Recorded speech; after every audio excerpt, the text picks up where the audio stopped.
Welcome to the Light Gate. We're so happy to see everyone tonight, and it's going to be a really great show.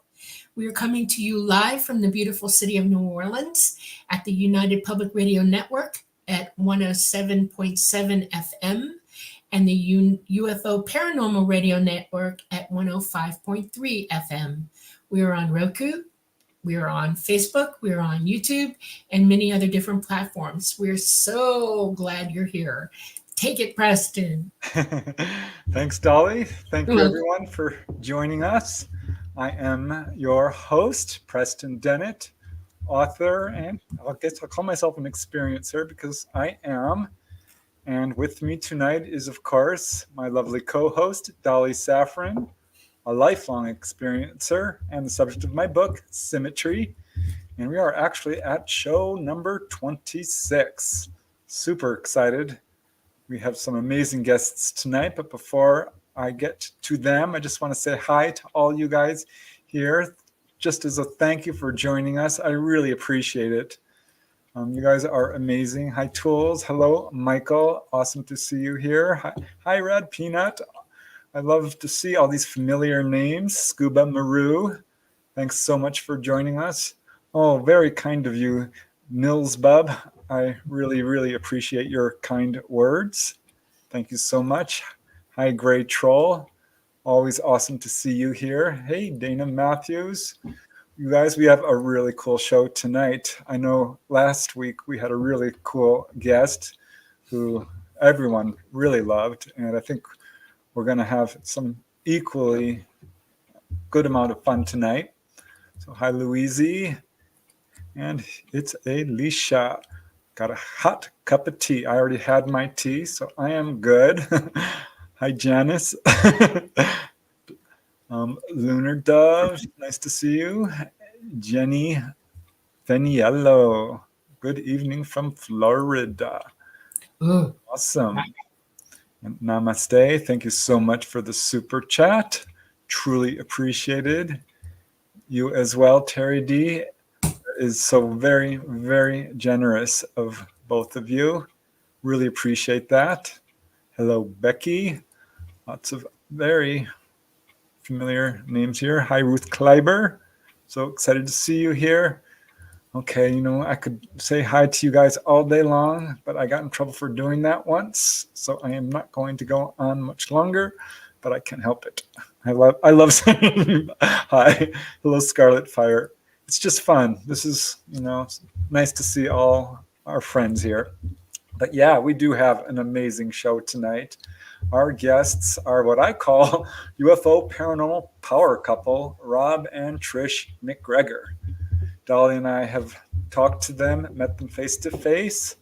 We were both guests at some point on their own podcast, The Mystical Underground. And they are very, very accomplished researchers, authors, and podcasters. And in fact, Rob MacGregor is the author of 19 novels, count that, 14 nonfiction books, and has actually teamed up with some big names like George Lucas and Peter Benchley. He writes both adult and young adult mysteries, adventure, and science fiction and fantasy, probably my favorite genre in terms of fiction. And he is an award-winning author. He won the Edgar Allan Poe Award for mystery writing. That's a reputable award. For his work, The Prophecy Rock, which is the first of 4 novels featuring Will Lansa, whose life is divided between the Hopi Reservation, where his father is chief of police, and Aspen, Colorado, where his mother is heir to a silver fortune. So yeah, he's an amazing novelist and is perhaps best known for, get this, 7 Indiana Jones novels he wrote for Lucasfilms and Bantam Books, one of which actually spent several weeks on the New York Times bestseller list. That is a huge accomplishment. But of course, also he writes a lot of nonfiction as well, has written several self-help books on dreams and synchronicity and yoga and psychic development. Also, the subjects that we like to explore, mysteries of the Bermuda Triangle in his book, The Fog, And of course, Aliens in the Backyard, which is right here, as you can see. Super cool book. It's all about UFO encounters, abductions, and synchronicity. It's one of 3 books, actually, on synchronicity, authored with our second guest, his wife, Trish MacGregor. So Rob does teach yoga and meditation. And Trish herself is also incredibly accomplished. She's written dozens of nonfiction books on a huge variety of topics that are really cool, including astrology, the tarot, dreams, synchronicity. She actually started out as a freelance magazine writer and eventually became a regular contributor to, get this, Omni Magazine's antimatter section. I read that all the time. Back when it was really hard to find UFO information, I could always count on Omni. So yeah, that covered all aspects of the paranormal as well as UFOs. And through those assignments, she got to meet abductee Betty Hill. I can't wait to hear about that, Trish. Definitely going to ask you about that. Also, UFO researcher Bud Hopkins and many others. So yeah, fiction and nonfiction books. The most recent nonfiction books are Beyond Strange and Sensing the Future. And of course, I hope we get to talk about this amazing book, which is Aliens in the Backyard, UFO Encounters, Abductions, and Synchronicity. Of course, Trish is the author of, quote, the biggest horoscope book ever. And Rob wrote The Jewel in the Lotus, Meditation for Busy Minds. They've co-written a lot of books like Power Tarot, Phyllis Vega. Rob co-authored Beyond the Bermuda Triangle with Bruce Vernon. They live in South Florida with 3 cats and a noble golden retriever. We love animals. And her daughter Megan is also an aspiring writer and artist. So we are super, super excited to be joined by these 2 wonderful guests who we love so much. Hello. Welcome. Good seeing you again. Almost say that you bet you want a UFO. About a UFO. Wouldn't surprise me a bit. Yeah, we're so excited. We love you guys so much. It was such a joy to do your show, Mystical Underground. And going through your bio, I'm like, wow, I had no idea you were that accomplished. Rob, New York Times best-selling author. Congratulations. That's amazing. Thank you. In fact, here, I'm just going to do this. I hope it doesn't embarrass you, but I can't help it because it's just so cool. Show you some of the books you guys have. Sensing the Future, The Shift. Here's some of the Indiana Jones novels. 7 Secrets of Synchronicity. Of course, Aliens in the Backyard. There are a lot, you guys. I thought I wrote a lot of books. Crystal Skull. I got a picture of you guys with this crystal skull. I definitely want to touch on that. But yeah, just book after book after book after book. Dun, dun, dun, dun, dun, dun, dun, dun. Can't keep up with that. We write them about that fast. So yeah, I mean, I am not even sure where to start. So I'll just start how I always like to start the show, is when you guys were little kids. And how did this subject of UFOs and the paranormal and science fiction and these somewhat, quote, fringe subjects, not fringe now, but Right. back in the day, certainly. How did you get involved in this subject? Yeah. Oh, for me, my parents were always open to the strange and mysterious. They would be they were interested in talking about ghosts and spirits and the afterlife. And my first UFO related experience happened when I was 9 years old. Oh, wow. I was out we lived in a dead end, and I walked out into the street where the roads cross, and usually my parents would call me in when it got dark or when it got dusk, and the kids were usually out and playing, but this night there was nobody else out there, and my parents didn't call me either. And so I was standing out there, and I looked up, and I see all these lights, green and blue and yellow. They're just zigzagging all around the sky.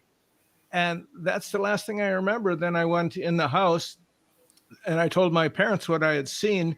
And the next day, my father said, yeah, he heard on the radio that other people had also experienced that and seen those lights in the sky.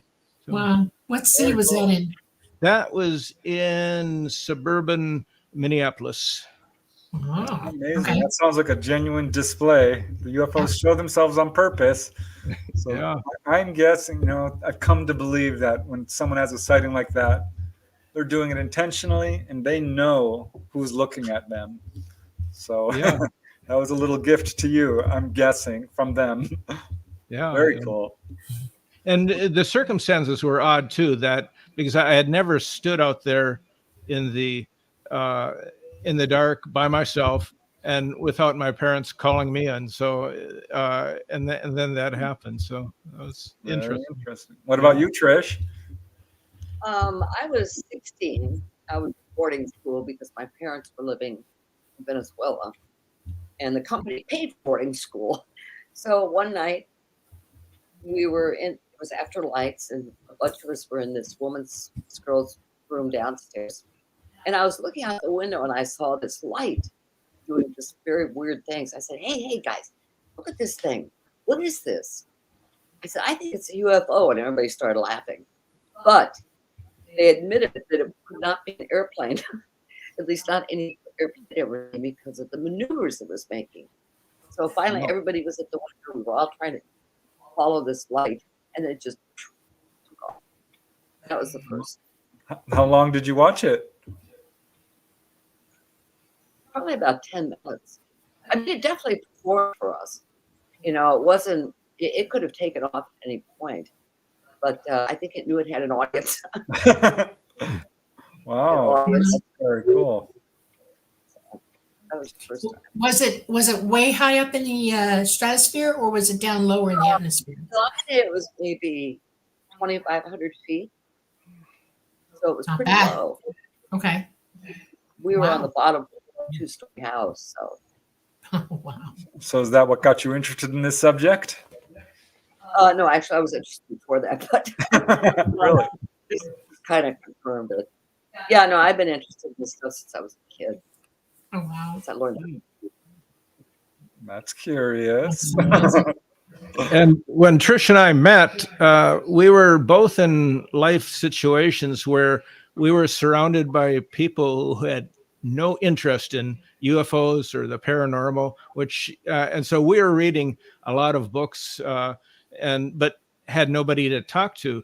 And then I was working as a newspaper reporter in South Florida, and I ended up interviewing Trish for an article about the Marielito refugees from Cuba, who she was teaching English to. And afterwards, we just started talking, found out we had a lot in common. We had both read all these Jane Roberts books, and we knew nobody else that had read those books or were interested in it. So we hit it off. Wow. Wow. Oh, I've read all the Jane Roberts books. All All right. of them. Ah, right, cool. I'm a huge fan of Seth. And then we also had a very, very unusual. What, Trish? what did you tell about the Yeah, Water. one of our early experiences. So we didn't know anyone who had this interest, so we were just looking for ways of experiencing more. So I said, why don't we go buy a Ouija board and see what happens? And Oh, wow. Really? a lot of people Oh, my are, God. a lot of people are really afraid of Ouija boards and the evil and all that. But we were just curious to see what would happen, and we knew that there's a lot of tricksters that come through. And at first, it barely moved. Roberts? The planchette barely moved, and then it started moving. and it started spelling things, and it gave a name, and it said it was communicating with us from a craft up above, somewhere above in the atmosphere. And I was, like I said, I was working as a newspaper reporter then, and so I was very interested in, finding out some facts about it. Okay, if you're in a craft up there, give us some evidence, show us. And it responded and said, go to the airport tonight, late tonight, and watch the sky. So we were living in Fort Lauderdale, so it was Fort Lauderdale. Fort Lauderdale. So we were near the Fort Lauderdale airport. What year was this? 1981. 81. Oh, no. 81, yeah. 81, right. Wow. Yeah. So we had just met weeks before that. And so we did. We went, at that time, the Fort Lauderdale airport is a lot smaller than it is now. I mean, you could actually drive up and park and get out of your the airport car and watch stuff fly. But and you could also just drive up to the fence and park there and watch airplanes come in right over. That's what I meant. Land, which is really cool. Yeah, Miami International was the same way back when. Yeah. So that's what we did. We just drove out by the fence and we're just watching. And we spent more than an hour, and it was like between 1 o'clock and 2 o'clock, and we didn't see anything. And so we thought a trickster, a Ouija trickster. And so we went back home. I was living in Hollywood, Florida, and Trish was living in Fort Lauderdale. And the next morning I had to be at the office at 8 o'clock, and I got assigned to a school board meeting, and I had to call in my report by, I think, 9:30 or something on some issue. Called it in.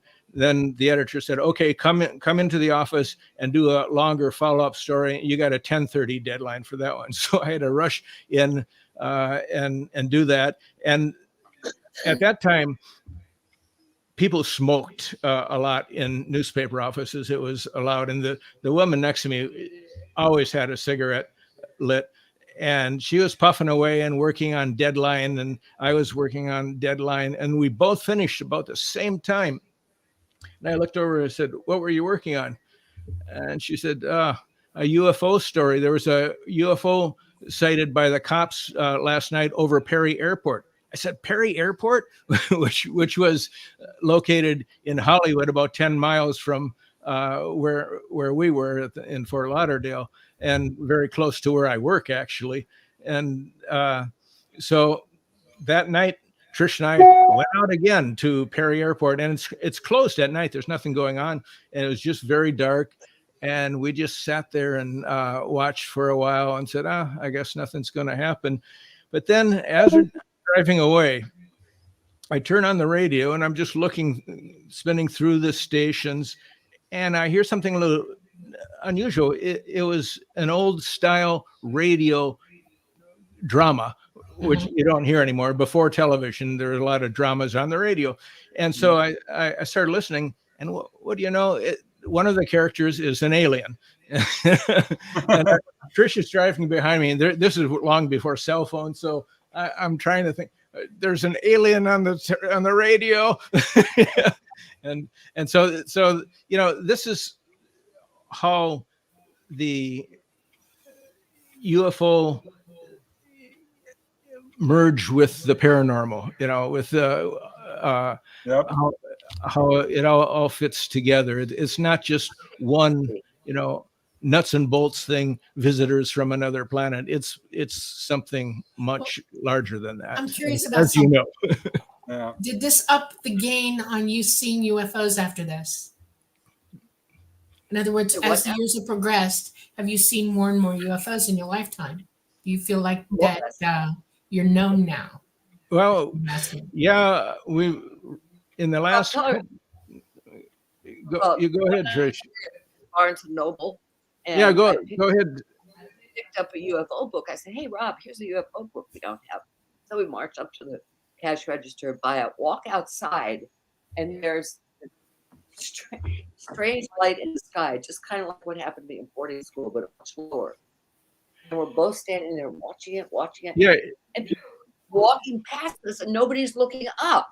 Yeah, And we're standing there for about 10 minutes looking up, and it's low, and it's just a bright light, and you can't see what it is, but because it's all light. And so finally Trish said, "Oh, I want to go over to Walgreens," which was, about a quarter mile away. So we get in the car, drive over to Walgreens. She goes in, and I'm sitting in the Walgreens parking lot, and I see it again. It's moved across Forest Hill Boulevard and over a golf course, and it's low, and it's in about the only spot where I could possibly see it. So I'm sitting in the car still watching it. Yeah. Now, okay, so I'm connecting dots here. Okay. What was your interest in developing psychic ability around that time, and did it escalate for you, researching it as well as trying to use your ability? Well, it did for me.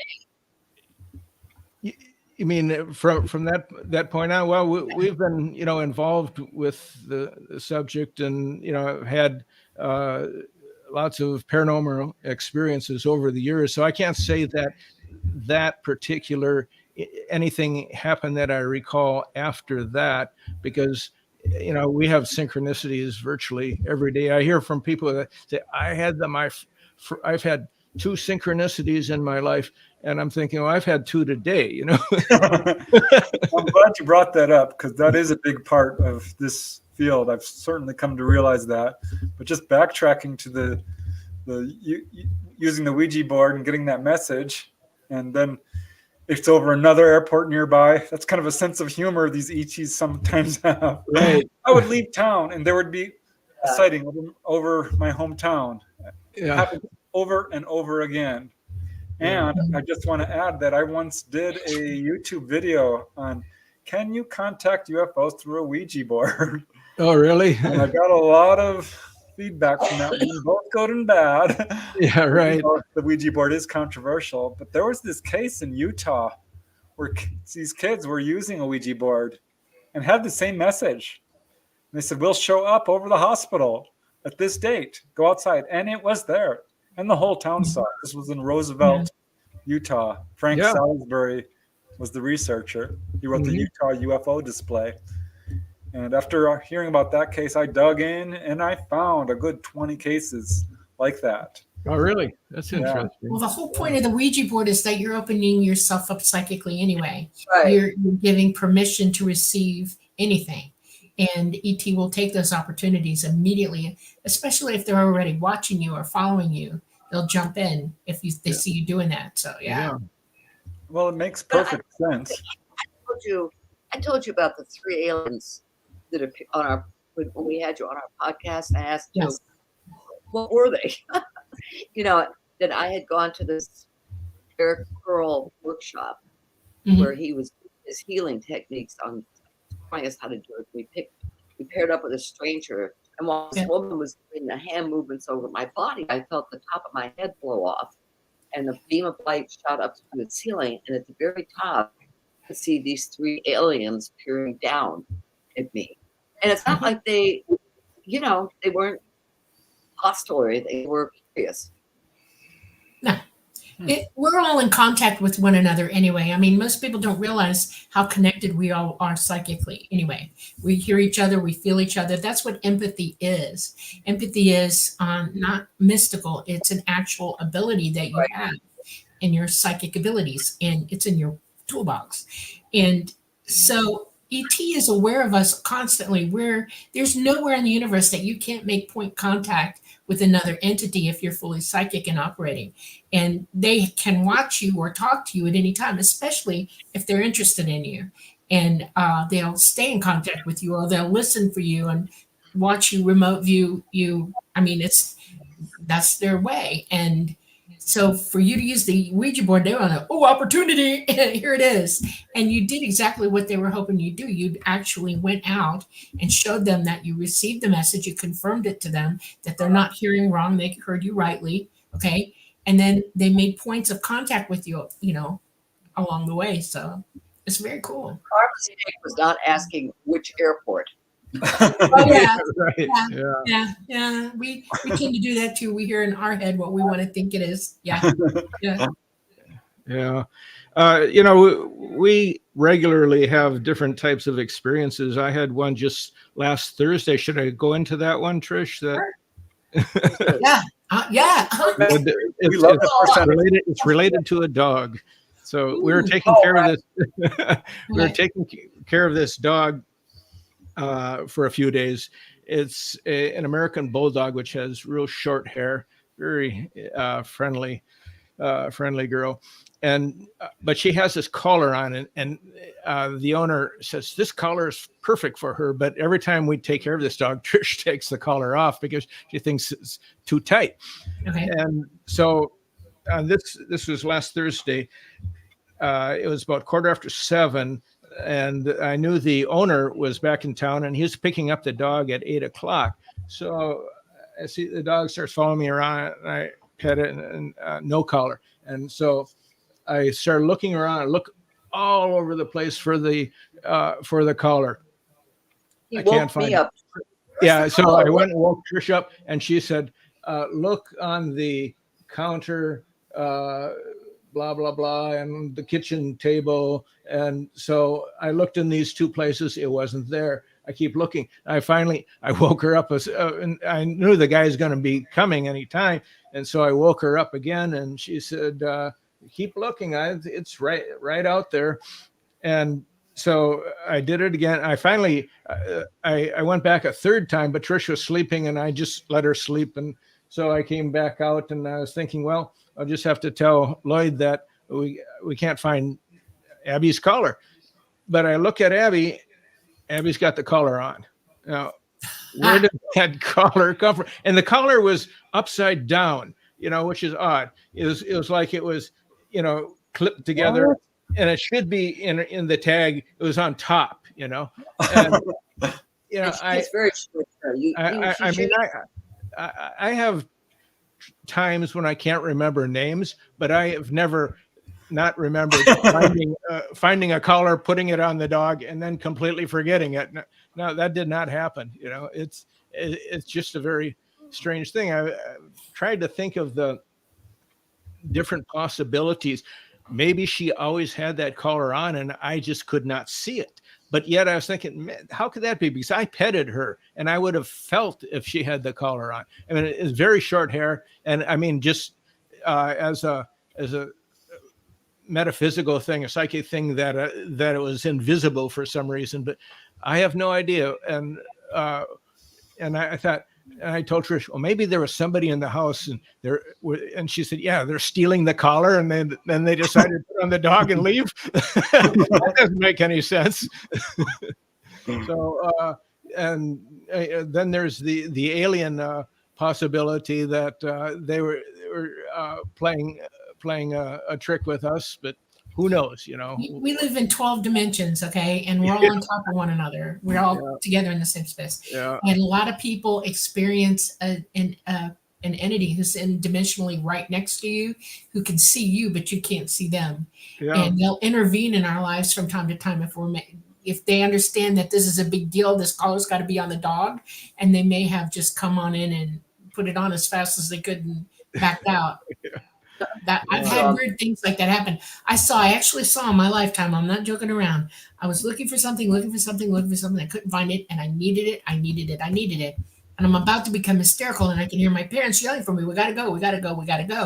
And all of a sudden, I turned because I saw movement to my left, and I saw a hand going into nowhere where it dropped what I was looking for.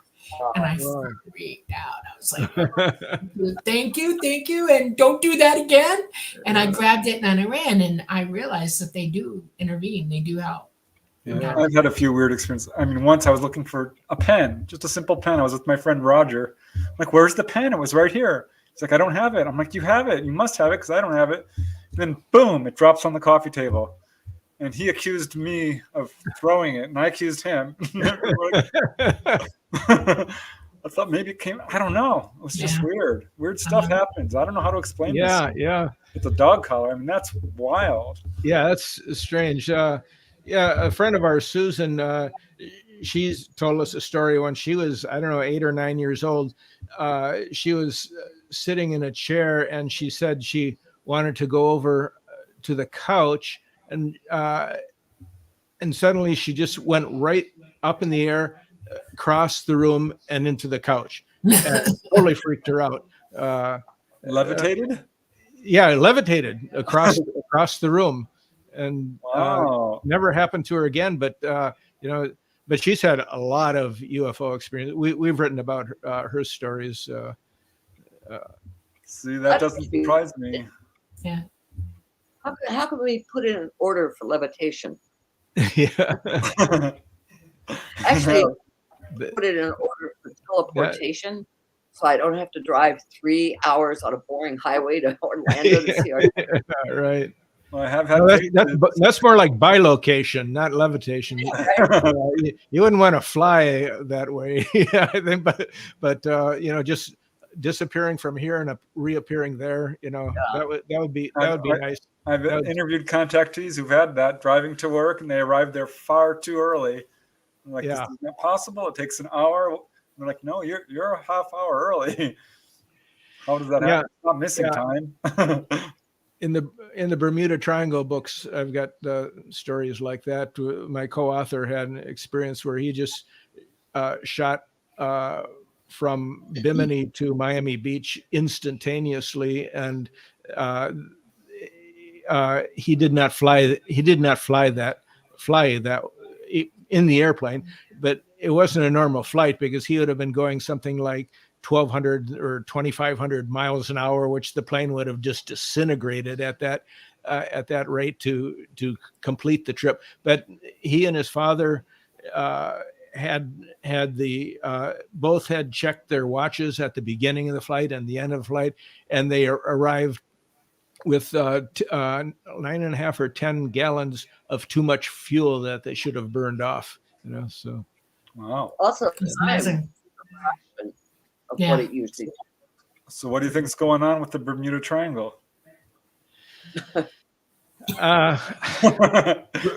Bruce likes to think it's related to a geo weather phenomena, and I think it's more UFO related, and he recognized it too because he's had so many UFO experiences. He was able to actually predict the appearance of UFOs at one point in his life.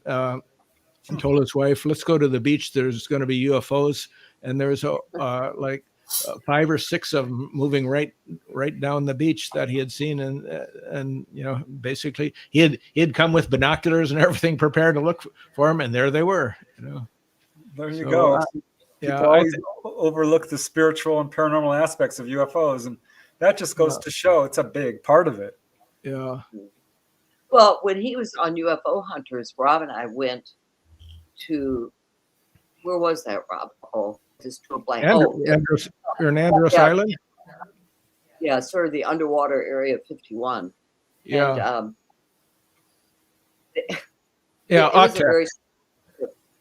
it's a secret Navy base, Autex. It's not so secret anymore, but it's called the Underwater Area 51. And we had go ahead, something Trish. hit us. On our way back, something hit the airplane. And Bruce said, uh-oh.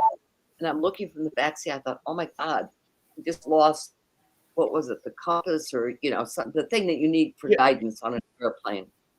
And the screen, the GPS screen just went blank. And as soon as we hit land in Florida, it came back on again. He had the plane checked out. There was nothing wrong with it at all. But during the flight from Andros Island, just because he knew how to get there, he didn't need all the navigation equipment to use, but it was just out. But we also had an interesting experience right while we were there that turned into quite a big synchronicity for us. Synchronicities don't always have to happen right instantaneously. They can be delayed. And what happened is that Bruce and I had been interviewed on the beach, and then the UFO hunters, there was 3 people that were in this. If you've seen that show, there's 3 guys. I can't think of their names right now. It's been a while. But so they wanted to go see if they could go onto the base and talk to the commander of the base. And the producers had called Autek and asking for if they could interview the commander. And not only did they didn't get a no, they just never got any response at all. So they decided, we all got in this Jeep with the camera and drove up to the entrance of the base. And so we're going to go. We stopped about 100 yards away, and we're going to walk up to the entrance. But as soon as we stopped, a couple cop cars came, and they did something unusual. The gate, instead of pointing at the gate, they pointed at each other, like blocking the gate, like you're not going to get in here. And then this black helicopter lifted from behind the wall, came up and hovered over us, making a lot of noise. And Bill, the guy, that lead guy, his name is Bill. I can't think of his last name. Bill says, I don't think we're welcome here, so let's turn around and leave. So that was it. He never got to chance to talk to the commander of the base. So anyhow, move ahead. Five months later, we're in Sarasota, Florida, helping our daughter move into college, to her dorm room. I think it was her 3rd year in college, and Trish and I decided to go downtown Sarasota to get some dinner. And so it was just the 2 of us, and we went to this we found a bar that had a lot of outside tables, and there was live music, and it was very crowded on this Friday night. But we saw one high top table that had 2 people on, but there were 2 empty chairs. So we asked, could we sit there? So we joined them, and when there was a break, the band took a break, and we started talking to them. And the guy sitting across from me is the commander of Autek. The guy, he is just retired. But he had been the commander when we were there. So we're telling him the whole story of being there, and trying to contact him and talking about the UFOs. And he looks at his girlfriend and he says, I need another drink. And, then the band started playing again. And so it was difficult to talk to him, but he wrote something down on a little scrap of paper. It was his email. And he said, contact me. And then they said, you want to go to another bar with us? And we should have done it, but we were tired and we decided to go home. So here I turned down the chance to spend more time with the commander of the underground or underwater. Like the universe setting you up. It's amazing. And this was a trickster synchronicity, because I never found that scrap of paper again. So I was never able to contact him. Wow. Wow. What year was that? Well, What would that be? 2010. Okay, I have something to tell you. This is about that very base. I'm not kidding you. 4th of July, 2014. I'm working in the zoo with my cousin, okay? And we're on 24 hours a day, 7 days a week, 365, no breaks, nothing. And she looked at me and she said, we got 2 USDA people here. Let's go. And I said, where are we going? She says, we're going to the beach. Okay, this is in Dade City, Florida. So we head south. We go to Pensacola Beach, not Pensacola, St. Petersburg Beach, all the way down to the end of St. Petersburg Beach, okay? And there's this hotel there. It's a big round one, and it twirls around in the top of it. I don't know if you know what I'm talking about. And yeah, so we're there and we watch the fireworks and they're great. And I like to chase crabs at night, take a net and a flashlight and run around chasing land crabs. Okay. And so we're out there and we're chasing crabs. And all of a sudden she goes, what is that? And we're looking towards Sarasota. Okay. And I'm looking now, I'm thinking, what the heck am I looking at? Because I know a craft when I see them, there are 4 of them. And they're coming in from the west, heading east, Mach 5, okay? And low riding. We're talking 200 feet above the waterline. And I can still see them. They're that bright, big, bright orange, okay? And the next thing I know, she's doing this. She's going, and she's just like this. She can't move. And I'm like, what the hell? And I send out a message. Who are you? What are you doing? They came in, they landed, they jumped up, and they took off, and they went straight out. I'm like, well, they're not going to talk to me. And then 2 seconds later, they come back in, all 4 of them. And they're starting to land, but one of them broke off, came all the way up the beach line, over my head and her, and said, who are you? And I said, I'm Talata's girl. And he went, oh. And I said, what y'all doing? He said, privilege. And I was like, okay, just checking. And he said, see ya. He went back. And they made 8 runs in and out off that base. Okay. Wow. I was stupefied that I was actually watching this at 1:30, 2 o'clock in the morning. So my cousin finally starts to come too. And she says, let's go to bed. I'm tired. I'm like, okay. So we walk back up the beach, way back up the beach, go to the hotel. We lay down, we get into bed. And 15 minutes later, she says, we have to go back to the zoo right now. I'm like, why? She says, I don't know. We just have to go back to the zoo right now. I have a bad feeling we have to leave here right now. I'm like, okay, fine. So we drove all the way back to Dade City. This is 4 o'clock in the morning now. We finally get back and we're laying down. And then I got a message. You needed to leave. We needed you out of there. And I'm like, why? And he said, big stuff. And that was all they told me. That commander knew about it. I guarantee it. He knew about it. You need to ask him about it. 4th of July, 2014. Ask him. Dead up. Ask him. I didn't if you can find the email. Find the email. Try to. I don't know. Do you know his name? I can't. No, I don't remember his name at all either. Well, there's a way to figure it out. I'll help you do that. I know how to do that. We'll find out who he is and we'll get his email. Okay. You got to ask him. Did you say Dade City? Yeah, Dade City, Florida. That's north of Tampa. Pasco County. Pasco County, yeah. I lived there for a year. It was I had a job at a daily. They actually had a daily newspaper. And that's right. I know. I read it a lot. What year was that? That would have to be like 1972. Oh my God. The zoo wasn't in existence then. Yeah. That is so amazing. Oh my God. I rarely hear any mention of that little town, Dade City. But one of the biggest synchronicities I ever experienced was with my family. We had gone on vacation up to Olympic National Forest in Washington and set up our campsite and heard voices at the neighboring campsite. It was our neighbors from Southern California, Topanga. Like, Sally, Sam, what are you doing here?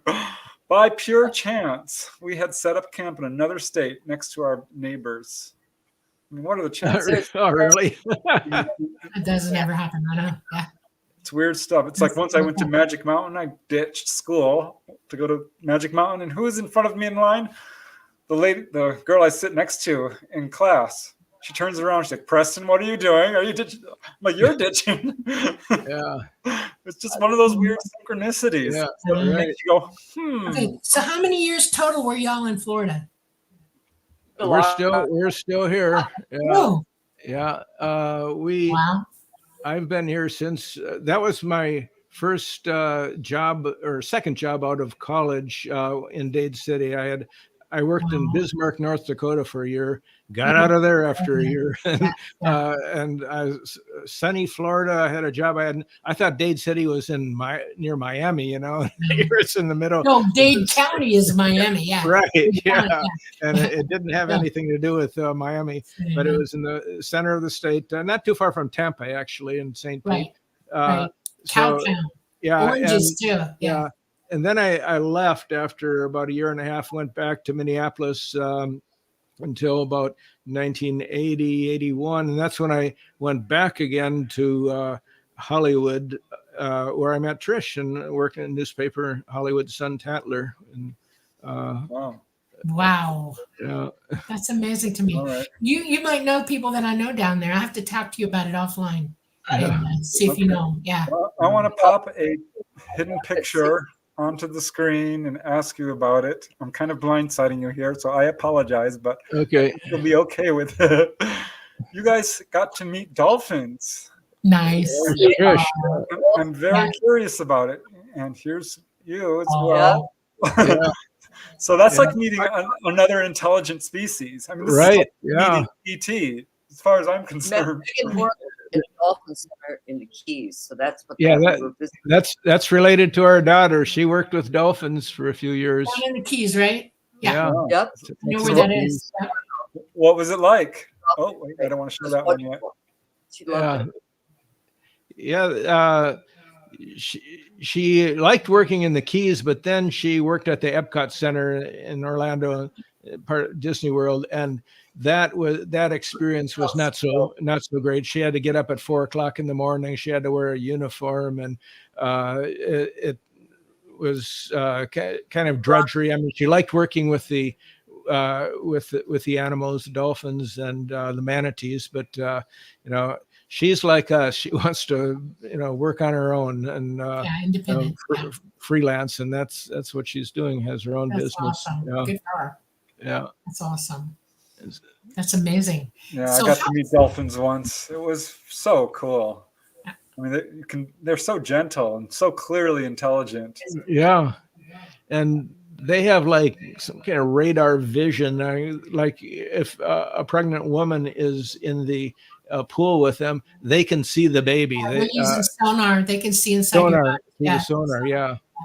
You remember the Miami Seaquarium? I got to work down there one summer when I was a kid, young, and I had, I fed animals, cleaned up, mostly clean things, and I was there when they were sheltering a dolphin. Her name was Dolly, and I became enamored of this dolphin. She was a Navy dolphin, and she was retiring there, and she had her own place, and they needed to move her to the East Coast, and it took them a little while to find somebody who would be a foster to her because she could never be totally out of captivity. They tried and tried and tried to rehabilitate her to it, but they couldn't. She was a trained Navy dolphin, and when they brought her around, I got to, go with. And when they got her to her new home and everything, and I used to go to that part of the Florida anyway. My uncle had a boat over there, so I used to go and visit her all the time. I'd call her and she'd come to me. Absolutely love dolphins. They're so smart. And yes, whatever's wrong with you, they see it. They have sonar. They can tell. Yeah. Right. Yeah. Megan's an artist herself, but she was doing things with. That they would put a paintbrush in the dolphin's mouth and they would paint on a little palette, very abstract stuff. Yep. It's amazing. It's really amazing. Yeah.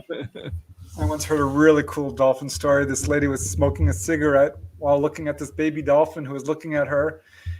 She breathes in the cigarette, blows the smoke against the glass. And the baby dolphin's looking at her, tilts its head, swims over to its mother, comes back and blows out milk onto the mimicking her. That's a good story. Yeah. I just love dolphins. Yeah. All right, I'm gonna pop up this one, Rob, because I'm super curious. I got to. Oh wait, that's the wrong one. Why is that not coming up? Hold on, let me pull that picture up real quick because I am very curious about this one. Here we go. Give me just 1 second. There, the crystal skull. Yeah. That was a great night. Yeah, you want to talk about that, Trish? That's a famous. Yeah, Bill Holman and Rob had communicated ever since he'd written his novel, Crystal Skull. So Bill had emailed and said, I'm going to be in nearby town. He was going to be talking at a New Age bookstore. So we invited him to come up for dinner and then invited 13 people to come over and meet Bill and the Crystal Skull. And it was the night before Hurricane Dorian. The hurricane was stalled in between the Bahamas and Florida, and supposedly it's going to become unstalled and hit South Florida. So Bill said, well, let's meditate with the skull and focus on moving the hurricane away from Florida. Unfortunately, what we should have said was go out to sea. So it moved away from Florida and slammed into the Abacos, where it stalled for 3 days and just tore apart that part of the Bahamas. But it didn't hit. Yeah. So I mean, meditation. Yeah. So that's the Mitchell Hedges skull, which is a famous one that has been. Story was that the daughter, Mitchell Hedges, was kind of an adventurer. He had written 2-3 adventure novels of his experiences in Central and South America. And the story was that this was discovered by his daughter. Now I can't think of her first name. Can you, Trish? I remember that story. I can't think of her name. Yeah, either. right. And so the story is that she had climbed this pyramid and had got to the top of it and reached into this hole and found it. Now, there was a question that did the father plant that because it was her birthday and she discovered it on her birthday. And so whether he never said that he had done that, but there was that suspicion that he had planted that, she had discovered it. But either way, there it was, and it's controversial as crystal skulls are, but whether it's ancient or not, but it has a lot of power, and people that when you sit with this thing, when you sit with it, you feel the power of this crystal skull.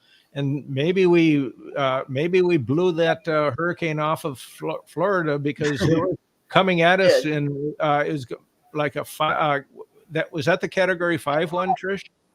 Yeah, and so we all focused on that, getting that hurricane away from South Florida. Instead, it destroyed parts of the Bahamas. And well, I'm interested because I got to meet Max, the crystal skull, with gosh, what was her name? Joanna Parks. Joanna Parks, I know her. Yeah, right. Yeah, she came to Topanga and brought the crystal skull, and by a weird coincidence, I ended up meeting a lady who was a huge contactee and had a huge influence on my life. She actually took me out to see UFOs, but it was cool because we each got a little bit of time alone with the crystal skull. And like you said, you can, I don't know about the origins, but you can definitely feel it. And it's so beautiful. And it's big. I mean, it's big. It's I've seen the pictures of Max. We saw Max, Rob. We meditated with Max. Yeah, I was thinking that. Where was that? Lauderdale. Okay, yeah, that was at that archaeological center that existed back in the 80s there, and that was Max. That's right, we did. Yeah, I remember that. Was it the Seminole one? Seminole Indian one? That they were fighting over so much? I'm not sure. I don't know. Yeah. Supposedly, like, how many? 12, 13? I think I saw that in chat. Someone's talking about. Yeah, here we are. Aren't there 13 crystal skulls documented? Yeah, that's the story, and they would be reunited at the time when there would be like a transition. Yeah, I remember hearing about that. Yeah, that was a movie. Yeah, so a psychic told me years ago that that crystal skull, the Mitchell Hedges crystal skull, is going to come to you. And this was many years ago, and I thought, well, just because what a psychic says, should I take action? Should I go ahead and reach out to what Martha is her name? I'm not sure, but she lived in Canada, and I thought about it, but I just never did. And so years pass, but it came true. Crystal skull came to me. I'm for one night. There it was, the Mitchell Hedges skull in our house for a night, and we had that group of people there. So. You guys have had a lot of really cool experiences. Yeah. Getting to meet some really cool people. Well, I'm curious, Trish, like getting to meet Betty Hill. That was so much fun. Can you, She yeah, is can you really- share that? I'd love to hear that one. Yep. She gave a talk at this UFO conference. Chris Rob and I were there taking notes. And afterwards, she sat outside with us and with Bud Hopkins. We all started talking. I believe that she was accompanied by a nurse, an RN, who was very, very sweet woman. Right, she was, yeah. Yeah. And so we asked them to come over for dinner the following night. So they did. And we also invited 2 psychics that we knew. Wiley, who's no longer with us, and Rosso, who also is, he's also passed. But Rob and Tony had done a book together called The Rainbow Oracle. They were both really good psychics. So we all had questions for Betty. Oh, what was it like? You know, all the kind of stuff that people want to know about. And she got very animated when she talked about it that night. And suddenly she stops, heads for the sliding glass doors, throws them open, disappears outside. And I look at each other and think, huh? Everybody, we go after her, and she's standing in the middle of the parking lot, pointing upward at this light. And again, Rob and I look at each other and think, oh, that's definitely an airplane. And the nurse who was standing there with us, you know, and says, no, they could disguise themselves as anything, which I don't doubt. But the nurse said, Betty, that's an airplane. And just insisted that it wasn't. So anyway, we go back inside, right, Rob? And that was the night we saw. No, that was a different one. Never mind. That was the Men in Black story. That was a different night.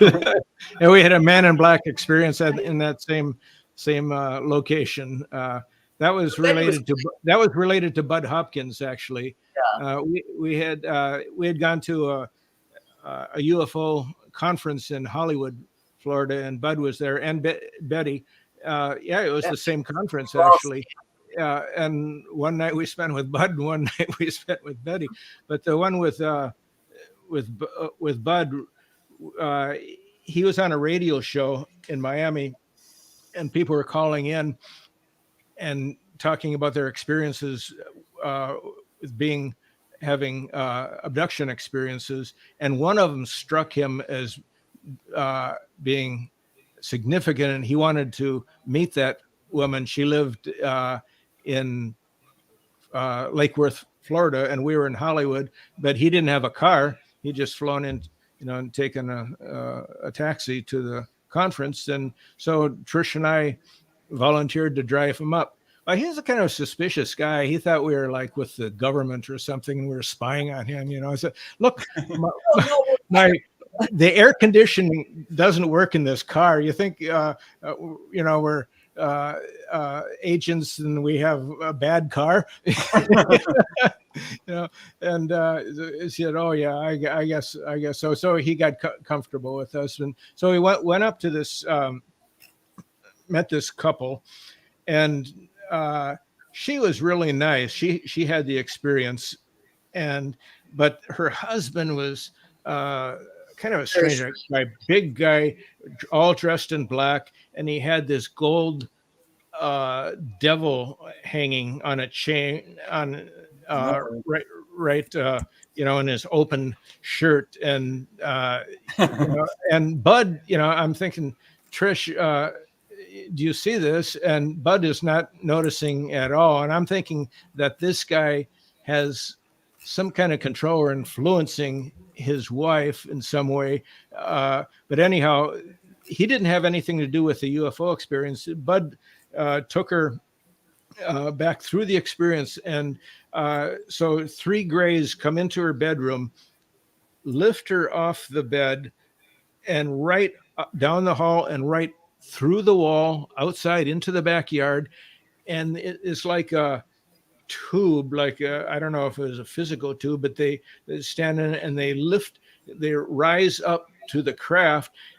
And this was Christmas time, and a time when the National Enquirer was very close by where they lived. And the National Enquirer had a huge Christmas tree, and they had a little train for kids. And it was always an annual spectacle. And it was also happened to be the only newspaper that was writing UFO stories, back then. And so she points at the Christmas tree to the aliens. And so Bud asks, what did they think? And she says, she's hypnotized. They're not impressed, and off she went up into the craft.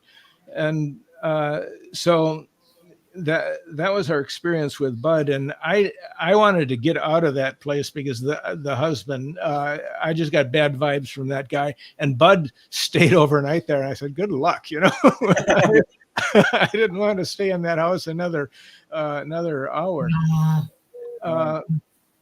But actually, later on, we wanted to see what happened to her. We were more interested in her than him.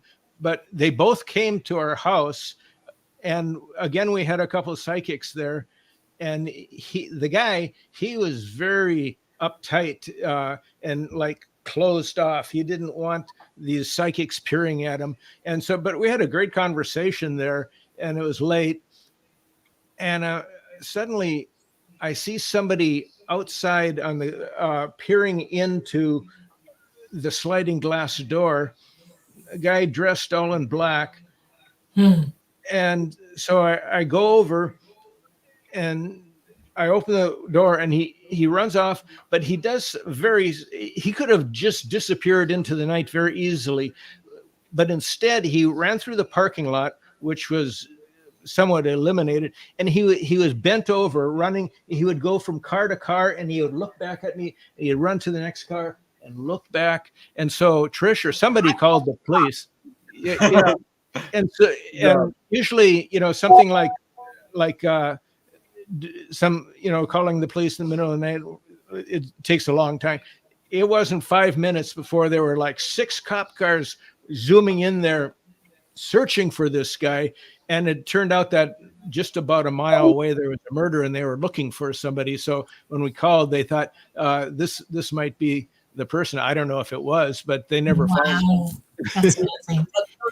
Now, you don't know how he got out of the. He must have jumped into the canal. Yeah, I don't know how he got out of there. Yeah, but it was Station ID. Yeah.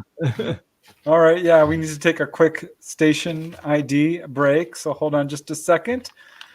I would like to thank you all for watching The Light Gate. This is episode 26. I'm your host, Preston Dennett. My lovely co-host is Dolly Safran.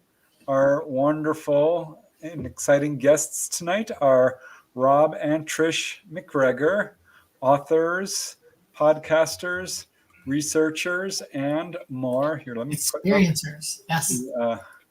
Ticker. I forgot to put up the little ticker. So, yeah, and you can definitely get their links in the description. But we are streaming on several platforms, including United Public Radio Network from the beautiful city of New Orleans on 107.7 FM. Also, the UFO Paranormal Radio Network at 105.3 FM. We're on YouTube, Facebook, and we're on Roku as well. And we have another wonderful hour to enjoy with our guests. So if you guys have questions, definitely keep them coming. I'm putting little stars next to the ones that you're putting out there. So we will get to them at some point. But I would like to give you guys a chance to talk about some of your books. And this one I like. So wondering if you could talk a little bit about Beyond Strange, the tales of alien encounters and paranormal mysteries. Yeah, Beyond Strange. That book is a lot of different stories. Some of them are alien related, others are paranormal related, and now you guys have so many stories of so many different kinds. It's one of the things I love about your books is you explore everything. Yeah, we do. And that book, I think that's the one where we have Susan Yarntorno's story, isn't it, Trish? Yeah, she's the one. She's the woman who was levitated across her room as a child, and she became a veterinarian and then a contactee, and she had no fear of these beings, and the descriptions she had of them are kind of, I guess you'd call the tall ones with long arms, and different types of beings, and because every afternoon she would lay down because she had some illnesses. What is it? Autoimmune disorder. Right, and so she had to quit her job as a vet, and she would rest in the afternoon and have these experiences, and they would shake the bed and turn it into waves. And her husband experienced the same the same thing with the way the mattress moving in waves, and so they were showing her things and leading her into these out-of-body experiences to other dimensions, other places, and she felt that it wasn't really out of body, it was like bilocation, and that she appeared physical in these places. Oh, wow. And she was getting good at it, and then she had a very experience that changed everything. She was out, and suddenly she was in this house, and she felt herself dropping down through the floor of the house, and there was a child in there that was being held, being captive there, and she freed this child, and as a result of that, she had these demons, the creatures that were holding this child, coming after her, and it just it went on for years. I mean, we had her like 3 times on the Mystico Underground, and she's recorded these beings, and it's pretty scary. I mean, a lot of people say they don't want to listen to those particular shows because they are scary, and but she has come out of it now.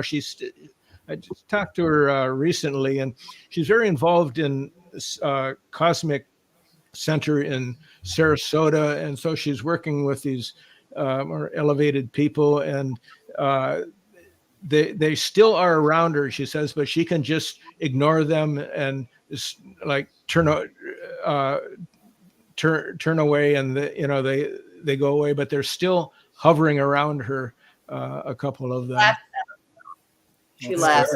She's a medium, a full-on medium. Yeah, right. And yeah.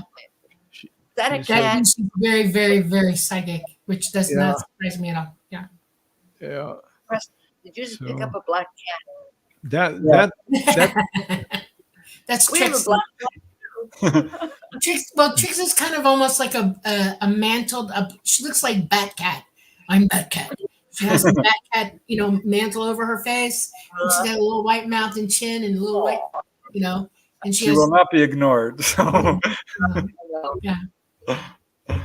Yeah.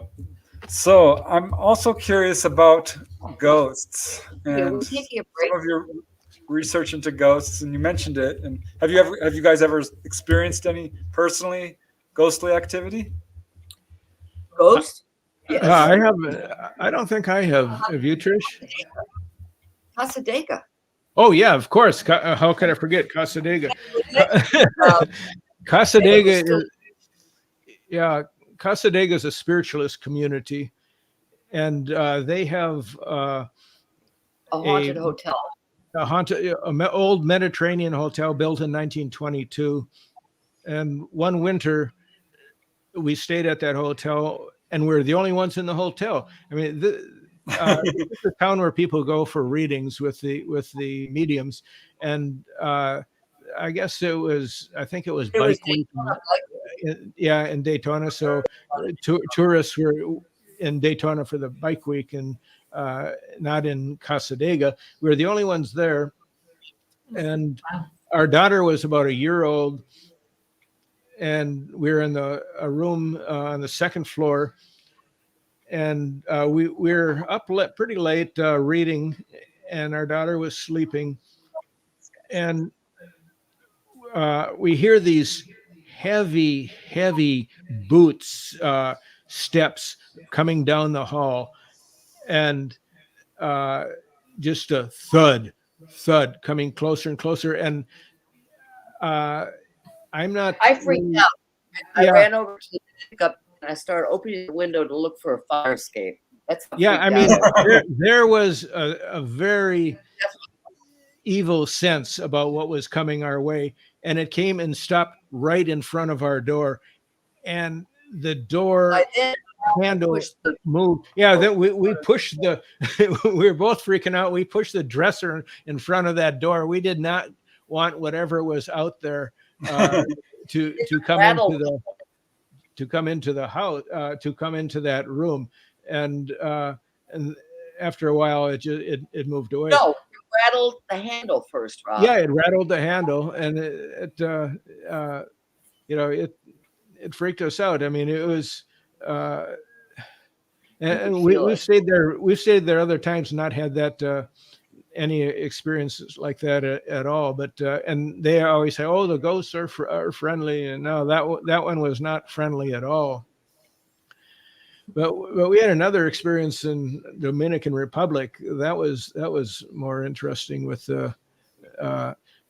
we got this. We looked online for a place to stay right on the ocean, and we found a very reasonably priced hotel, and it was kind of U-shaped with a nice. We thought it was a garden in the middle and the beach, and we got a room right in the back, so looking out over the garden to the beach. But it wasn't a garden; it was a cemetery. It was a graveyard, and so the graves are very close to our room. The graves begin, and our daughter, who is, I don't know, she's 10, 11, 12. She did not like that room, so we moved to the side. But before then, Trish and I were curious about it. We said the gravedigger was in there, and the gate was open. So normally the gate was locked. So we walked in there, and so the gravedigger came over to us, and he says, I got to show you something. You want to see something? And he says, so here the sand keeps coming in and getting higher, and so there are graves on top of coffins on top of coffins, and he was digging to bury someone new and came upon an older coffin he wanted to show us. But Trish and I said, that's all right, we don't have to see that. But what we did see, the reason I was there, I used to be a windsurfer, and that is a very good place for windsurfing. And what I saw very close to below our room was a grave marker that was the top half of a windsurfer. And I thought all these graves were old. And when we got in there, I went up to that one, and it was only 4 months old that that person had died.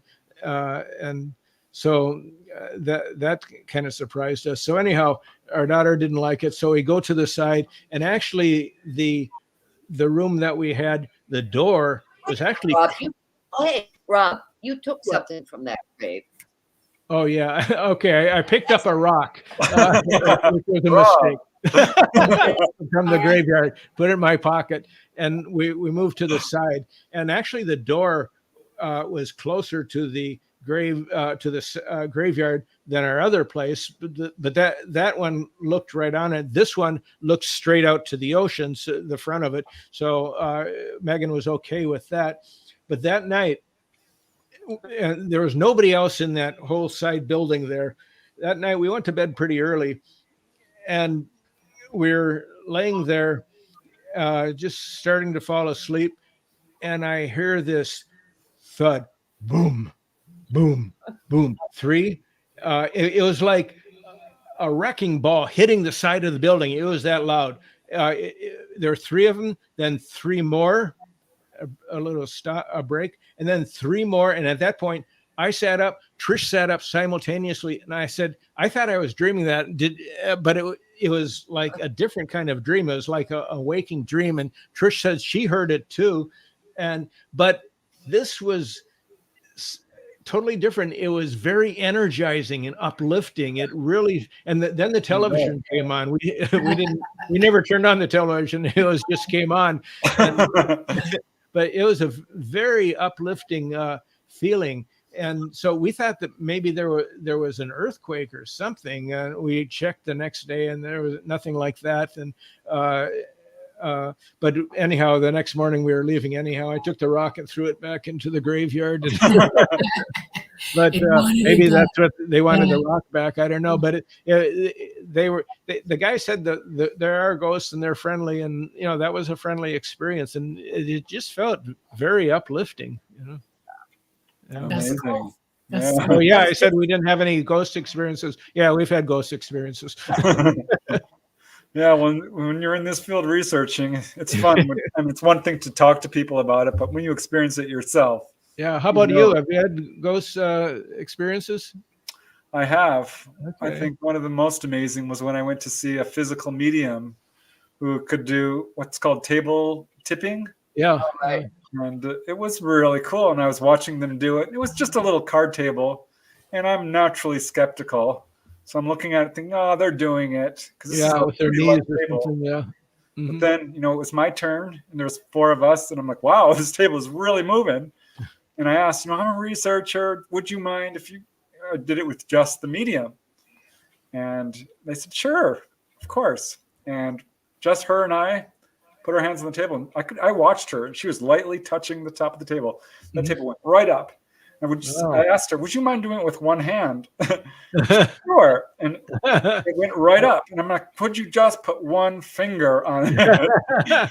And up it went. And then I finally did it all by myself. And I couldn't get it to move up, but it shook.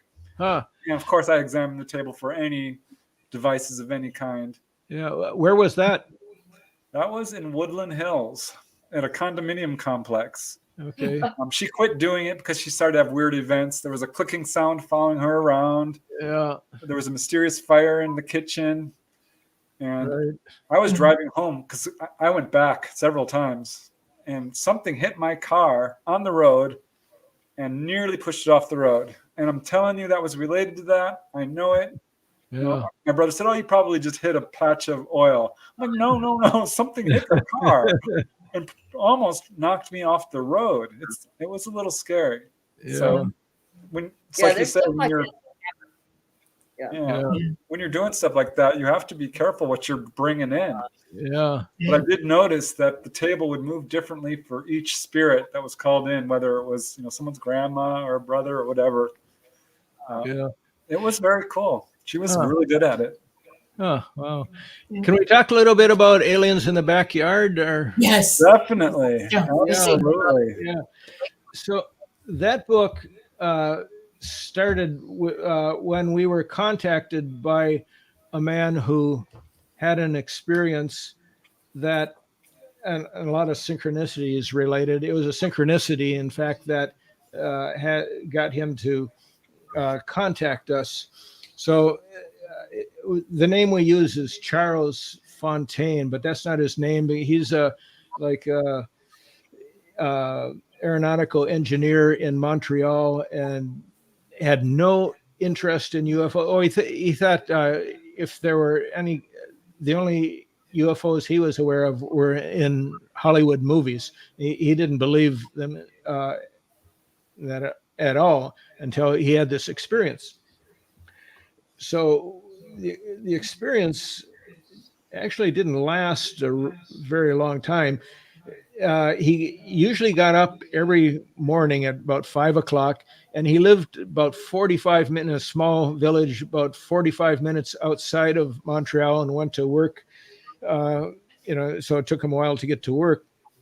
He got up early, and so on this day, he opened the door for his little dog Spot to go out, but on this day, Spot wouldn't go outside. And so he pushed him with his foot to push him out. And then he looked, and in the field, there's a farmer's field behind his house. There's these beams of light coming down. He counted 9 of them, and there was this swirling energy inside these beams, and it looked like it was going up from the earth, swirling up. It was very beautiful. He was just standing there watching it, and for about 10 minutes or so, but it was starting to move closer. So he went in and woke up his wife. He wanted her to see this too, and she came out and said, "That's something I told you about the other day I saw, and you just ignored me. You don't listen to me." Wow. now you see it yourself, and so suddenly there's a craft that comes.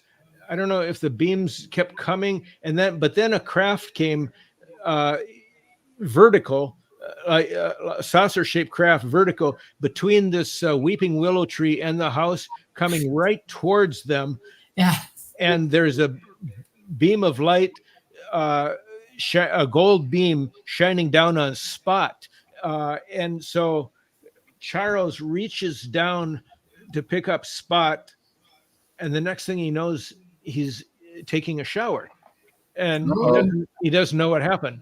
And how he got in the shower, and his wife is in bed, sound asleep, and he's very confused, and he goes to work, and he closes his office door and just breaks down crying, because nothing like this made any sense to him. He had never had any experience like this, and he just couldn't comprehend it.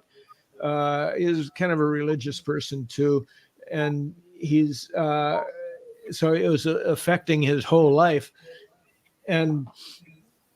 But after he came home, he just, very like having a nervous breakdown basically. But he wanted to investigate this experience, so he goes to the next door neighbor who had a walkaways because the houses weren't very close together, but that house was also on that field. So he knocks on the door, and he said, "This morning, did you see anything in the field?" Because they got up very early too. And the guy, the husband, he shakes his head. But the woman, she hears him and she said, "Charles, you saw a UFO, didn't you? I know you saw a UFO." And he's startled. He says, "I don't know if I saw what I saw." And she says, "I know you saw a UFO." And he says, "How do you know that?" And she says, my cousin, he's a weirdo. And I haven't had much contact with him, but 2 weeks ago he called and said, "Watch in the morning, you're going to see a UFO in your backyard." And I didn't see it, but you did, and so, yeah. So he ends up talking. He goes over to the farmer first, and also talks to him. The farmer didn't see anything either, but so he contacts the cousin, the neighbor's cousin, who's a medium, and gets in contact with him, and and Charles is still very upset, and the guy says, "Just calm down. Those are good beings. They weren't out to harm you." And he said, "How do you know that?" He says, "Because my light beings told me so." And so, but this is all new to Charles. And the guy said, the man is using all kinds of spiritual language that I didn't understand what he was talking about, and I just wanted to get away from him.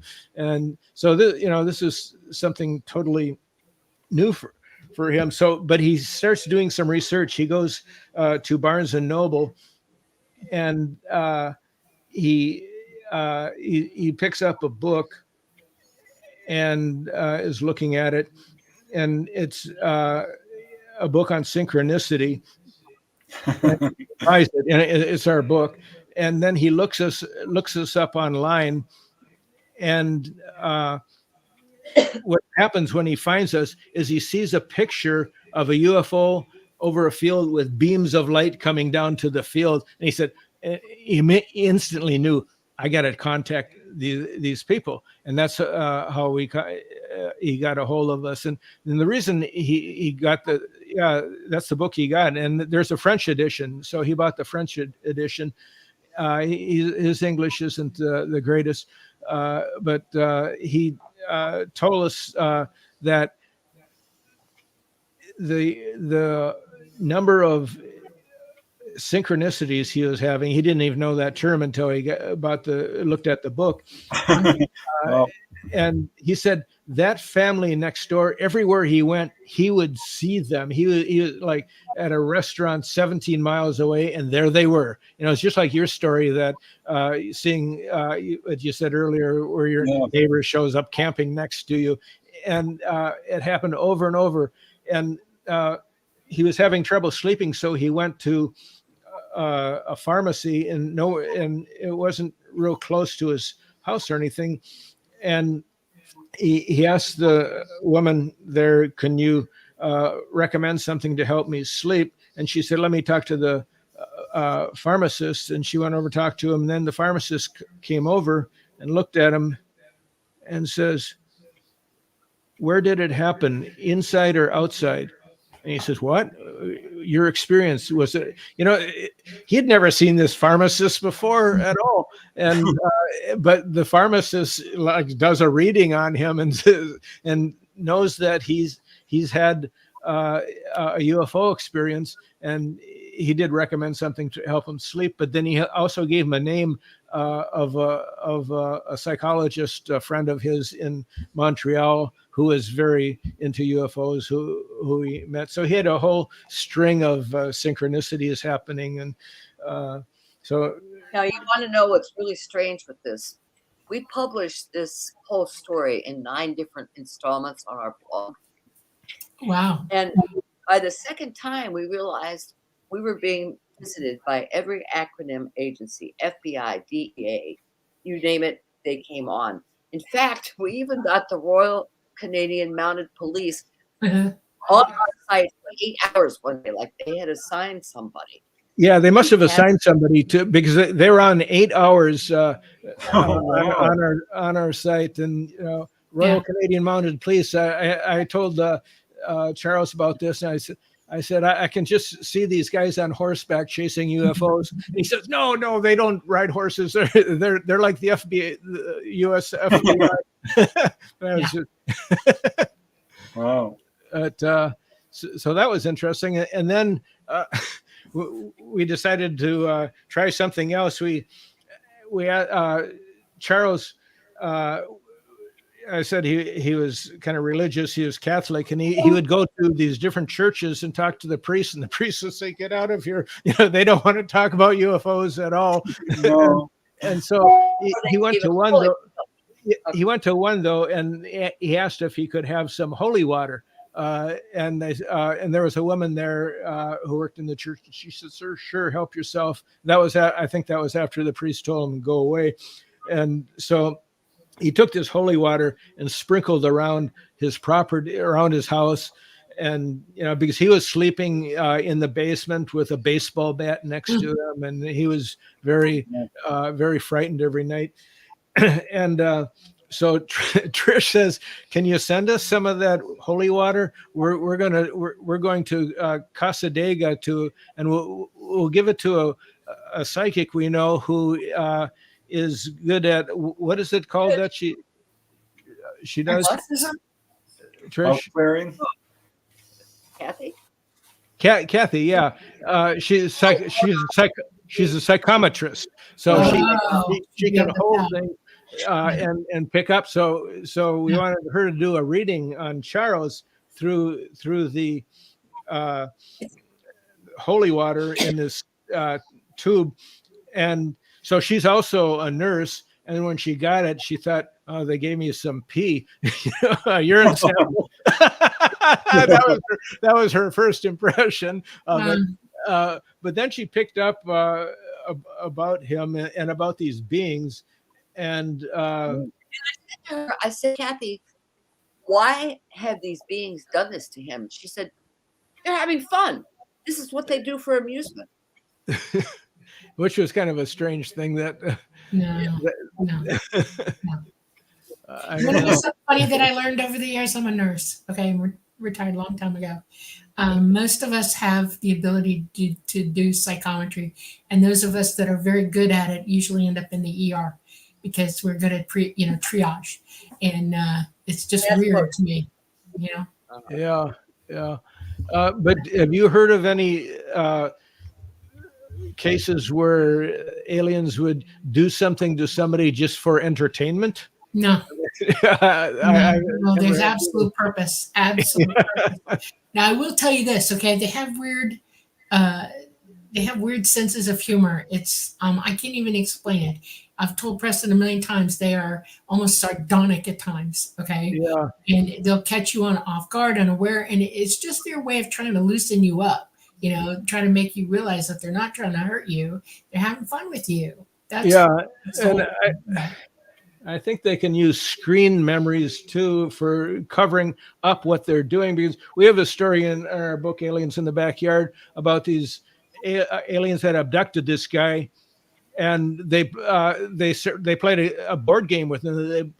They played Monopoly with him, and I've never heard of aliens playing any board games with people, but it could have been that maybe didn't happen at all. He said the street names in the board game were really strange, but it could have been just kind of a cover for that a screen memory that he had that wasn't happening to him at all.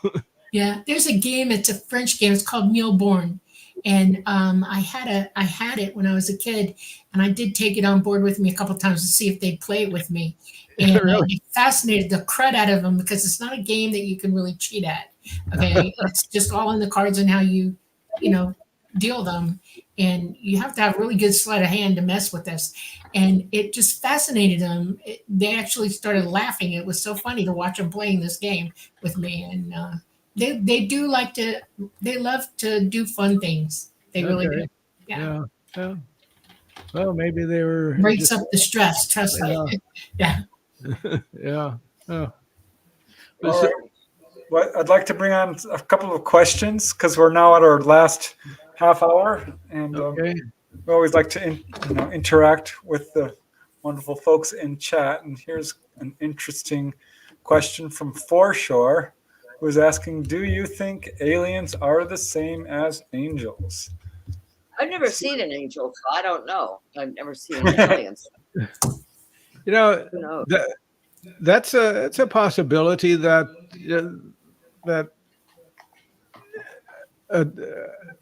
higher developed beings could be the same as angels, because angels might be a religious interpretation, and you look back in biblical history of UFOs and aliens. So yeah, definitely could. That's kind of how I feel too, because there are accounts of angels saying, "Do not be afraid, have no fear, no harm will come to you." Right. Well, that sounds a lot like ETs. Yeah. And when you see a glowing being come into your room and perhaps it heals you, Yeah. if you don't have that mindset, that worldview, which encompasses ETs, Right. your first go-to might be angel, Mhm. or for that matter, demonic. And there are people who feel like that is the explanation. I don't. But yeah, I think there's probably a little bit of a bleed through in some of these cases where it can go either way. Yeah. Right. I don't know. Hard to say. What do you say, Dolly? Yeah. We tend to, okay, there's a thing called pareidolia, and we see things that are not there. We have already preconceived ideas, we have memories, we have images all up in our mind, and we will plant them when we don't understand. And so if you see an entity and it's glowing or whatever, and you're very religious and you say angel, okay? Or if you see one and you're not quite sure, it's very hidden, and you might go to the darker side of what you know. And it's emotional pareidolia. It is our mind trying to explain. It's like in your eyesight. If you have a blind spot or if you have something in your eye that's blocking your vision, your brain will fill it in so that you see the whole picture. Well, we all see the world through our own belief system. Exactly. And pareidolia is very personal, yes. And we're just filling things in. That's why I tell people, be your own best researcher when you see things that you don't understand. Make sure you know where you are, what time of day it is, what's going on. Look around you, mark time, mark what you're seeing, memorize every little detail you can, shine a light on it, and make it that your memory. And that way, when you have time afterwards, after it's over with, then you write it down, and then you seriously discuss it with yourself. What did I just see? And argue with yourself about it. And the best way I can tell you about researching what you know or what you've just experienced is you go through everything that it cannot be until you're left with one thing. That's usually your answer. So that's what you do. Well, I want to bring up another question, which actually I kind of want to answer. Also from Foreshores, how often do aliens talk about personal stuff in your life? And that does absolutely come up, because I can think of 3 cases right off the bat where one guy was told, this is the girlfriend you're going to meet, and this will be your son's best friend. And another guy was told, you're going to be moving into this house, showed him the house. And another lady was told, you are going to break up with your boyfriend. It's not the right relationship for you. I mean, I've got a lot of cases where they talk about people's personal stuff. In fact, the very first case I had of a gray visiting a lady who was the daughter of the person I worked with, the gray told her, you're going to get a raise at work, which turned out to be true. So, yeah. Well, Holly, did they tell you about Preston before you met him? Did they tell you about Preston before you met him? I had my own precog going on, and I knew that I would meet somebody like him my whole life. I just didn't know when, where, who, what, where, when, and how.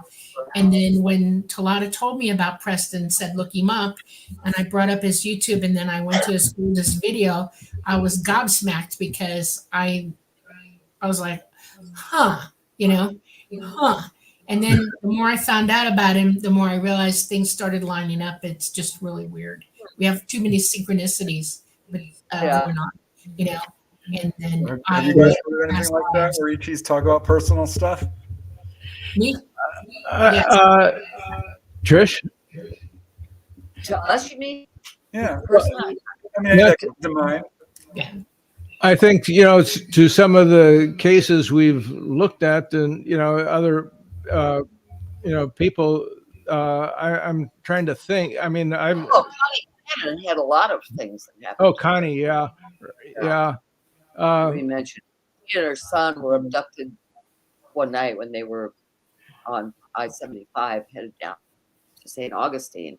They ended up on a military base with 3 aliens standing nearby, and some guy with a gun. Yeah, there was a helicopter. They're in the process of moving to St. Augustine from North Carolina, I think, and they ended Georgia. up on this. What? From Georgia? Yeah. They ended up suddenly found themselves on this grid of roads that they didn't know where they were, and suddenly the next thing they know, Connie and her son are on their knees on a tarmac. There's helicopters and alien crafts, a couple alien crafts, and military people with big weapons, and several grays. And the military guy, the grays seem to be very relaxed and actually ignoring them, where the military guy is aiming the weapon at her and saying, if you ever say anything to anyone, you are going to, and then that's then that's all she heard. And then she finds herself driving again in the car, and she comes to this like 7-Eleven type store, and she goes in and asks, "Where am I? I'm lost." And she said, "Well, you're in is it Warner Air Force Base?" Warner Air Force Base, I think. Yeah, Air Force Base. And how do I get out of here? And the woman, the clerk says, "Well, the same way you got in here, through the gate." And she said, "No, I didn't come through any gate." Oh, wow. And so she wasn't going to argue with them, and just asked, "Where's the gate?" and got out of there. But Connie, we were in contact with her for years, and she had so many experiences. I don't know why we've never written a book about her, but she. Well, now, yeah, unfortunately. So. Yeah, she's died now. But as far as for us, I don't feel that I have ever been abducted, and I don't think Trish has ever been abducted that we know of. We maybe what? Speak for yourself. You can't speak for me. Whether or not okay, well, all right. Yeah, you can be abducted. I don't have any memory of being abducted. And you were watching all those things in the sky. Yeah, right. Yeah. I could. It certainly could have happened to me then. And yeah. And I also remember an experience. When I was about 18, 19, when I was all alone on this hill above a river, and I thought, oh, this would be a great time for having a UFO encounter. And that's all I thought. And to my knowledge, nothing happened, but I don't know. But that memory has always been there, that experience, but I don't have any recollection of anything at all happening. I didn't see anything so. Well, I got a few more questions I'd love to bring up. And this one is not so much a question, but a comment, which is what we've been talking about. Tool says, it is much bigger than just visitors from another planet. And that's what I love about your guys' research. It's synchronicities. It's all kinds of paranormal events. Right. Yeah, it's not nuts and bolts. That's the one thing the UFOs are not, is just flying like we try to do, to fly to the moon or to Mars. I don't think that's what's happening. It's something completely different beyond our understanding. I think Dolly could say a lot more about that than I could. There's definitely a spiritual aspect to it, for sure. Yes. Deserves more attention. Yeah. Okay. There's more to us than meets the eye. We're all connected, and there's a lot going on. Absolutely. Yes. Yeah. All right. We just have like a few more questions, and then we've got still a good 10, 15 minutes of the show. And here's another from Foreshore, which I would love to touch on. Do ETs ever give mathematical equations to contactees? Yes. Big yes. That happened to Stan Romanek, whose case is definitely controversial, but I think if you look into it, there's legitimacy to it. And I've heard that from many other contactees. And he says, or engineering solutions. Yes. Yeah, I know contactees who have filed for patents for free energy motors, and we'll take you to the engineering, and they'll show you all kinds of stuff. And people is that where Tesla got his idea? Tesla? You mean like Elon Musk, or the Tesla, real Tesla? Yeah, he had 81 or 82 things that he had wanted patents on, and when he passed away, the government walked in and took all of them. Yeah, he said he was in contact with ETs. Yes. He said as much. He was taught by them. Yeah, no, I believe that about Tesla. What about Elon Musk? Say again? Elon Musk? I think Elon Musk is incredibly intelligent, and he is very aware. And he knows more than he says he does. Yeah. All right. Well, here's a question about the Bermuda Triangle from Janice Connett. She's asking, I think this is what it's about because that's when we were talking about it. Do Yeah. you think there's a magnetic force or supercrystal under the sea that creates that phenomenon? No. Oh, that's like a theory that's been around for decades. That you know, Atlantis was destroyed by a crystal that blew up and is like some kind of like a nuclear, like the power of a nuclear weapon. You're shaking your head.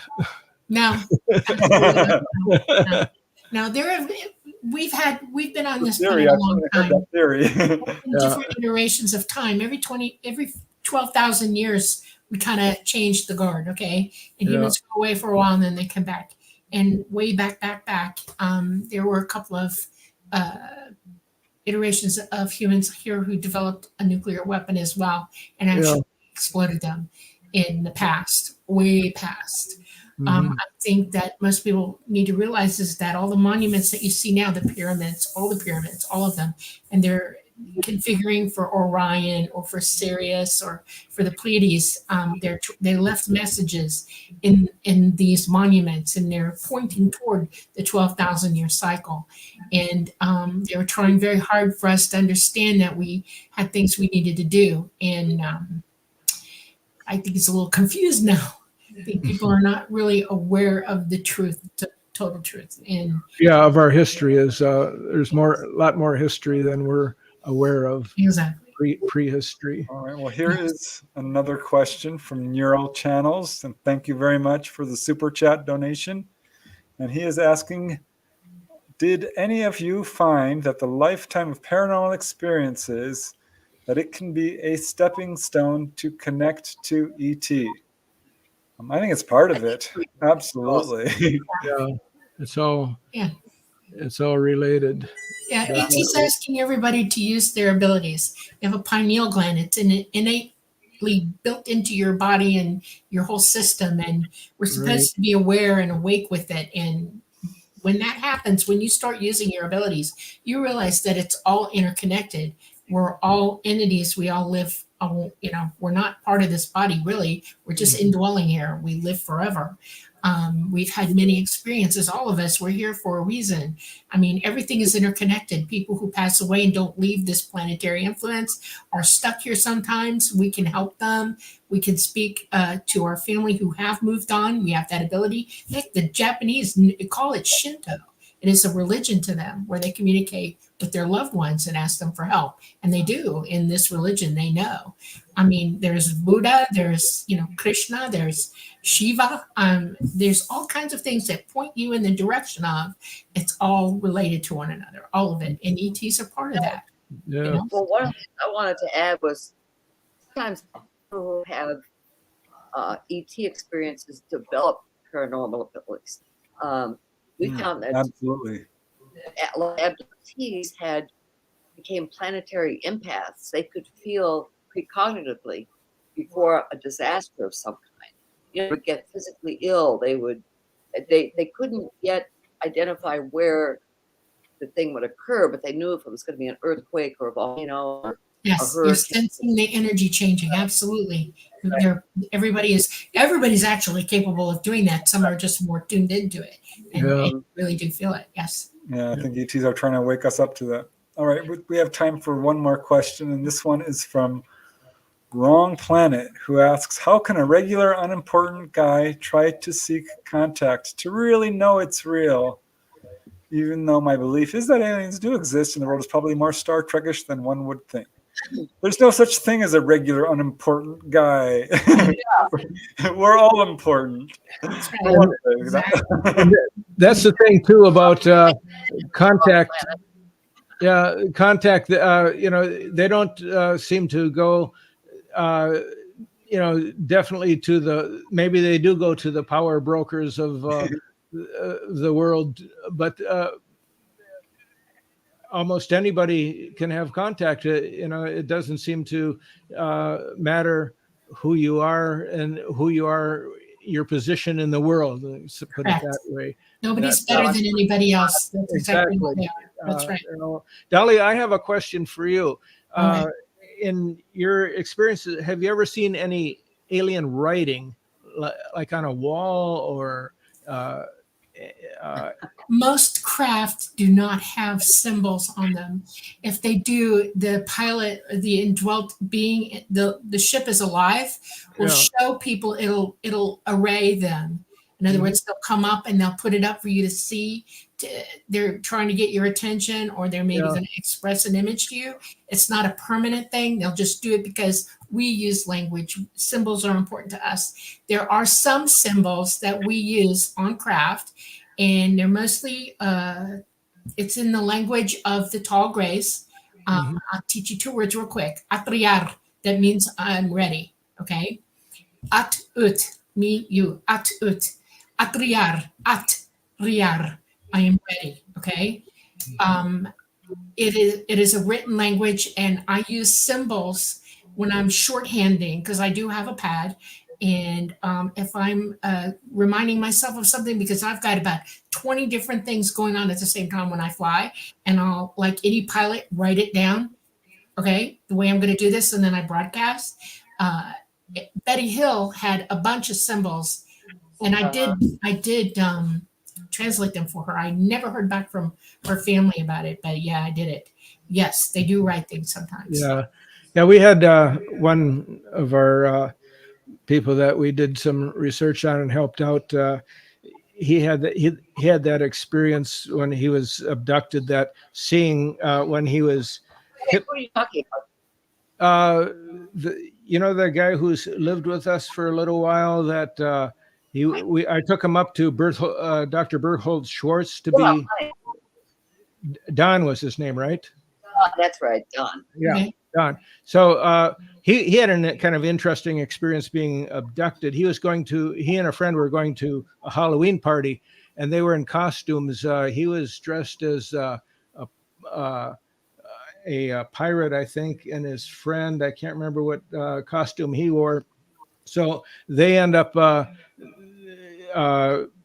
their car, the engine just dies in their car as they're driving, and they're taken out, and they find themselves standing in a line of people going into this craft, and everybody seems to be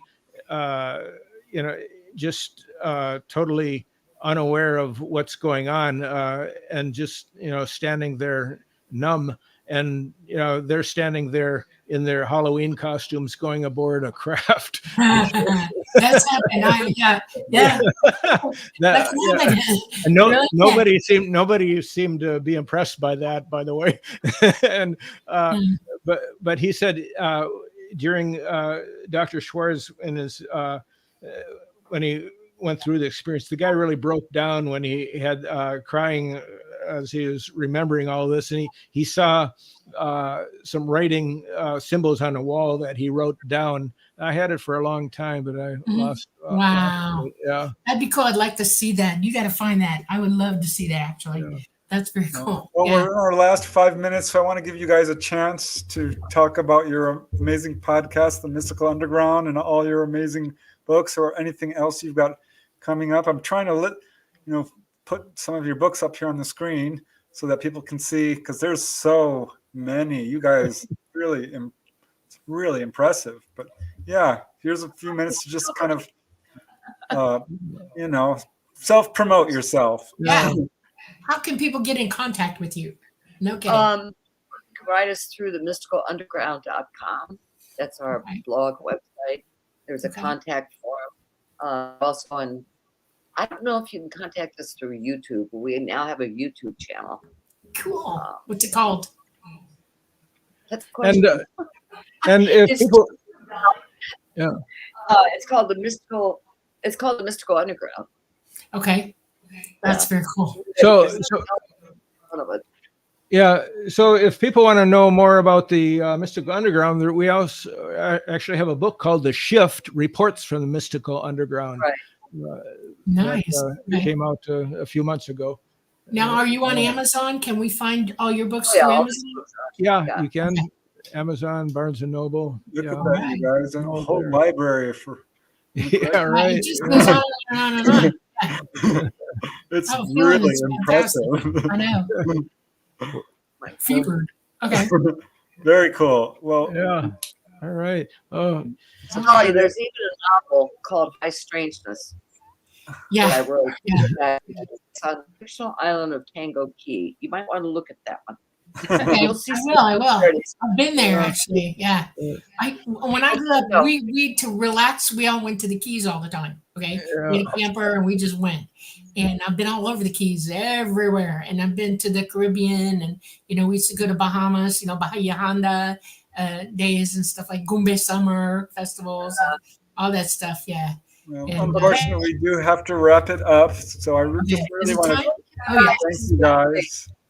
I So know. much Hey. fun. So much fun. And Yeah. I want to give a shout out to Namaste. and Thanks the a other lot. people. Yeah, we're going to probably be up in your direction around Christmas time. Maybe we'll Yeah. get together. Yes, absolutely. Yeah. Cough. That Okay. would be really awesome. Yeah. Yeah. Yes.